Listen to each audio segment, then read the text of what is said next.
public opinion clearly is very important for politics. But it's important to report on public opinion accurately and inform the public on opinion polls. And this is where our project comes in. We work on the Irish polling indicator, which is a polling aggregation project, and basically collected every single opinion poll on party support in Ireland since the 1980s. So we have now over 750 opinion polls and can use that to train and validate a so-called Bayesian statistical model that tracks support for political parties over time.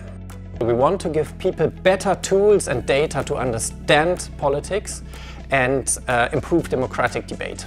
We publish all data open source after the release of new polls, and we also have various tools to make our results accessible to the public. We also try to add additional data documents and make that accessible to everyone. So for example, we collected over 90 party manifestos for parties basically since the 1990s. So you can see which party mentioned certain policy areas at a given moment in time. That ultimately helps keeping parties to account, because journalists or voters can look at what parties actually promised before an election.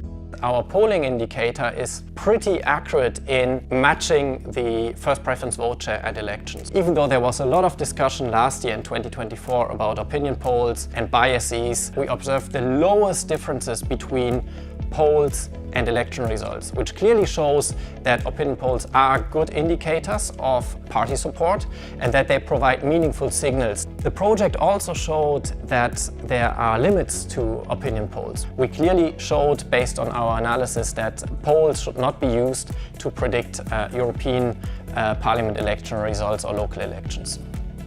We have a large amount of visitors who go to our website, inspect the data, but the impact doesn't stop there. News outlets have used our data for interactive dashboards. For example, The Guardian published their own dashboard based on our data before the election. The Financial Times did the same. BreakingNews.ie also followed that pattern. And that really helps to bring those data and messages to a very wide audience that does not have to see our website, but that simply consults newspapers. In Ireland, TV and radio are still very important and have very high viewerships, and that helps to get the message across beyond our website that the public can use to get more information on the methodology and the most recent results.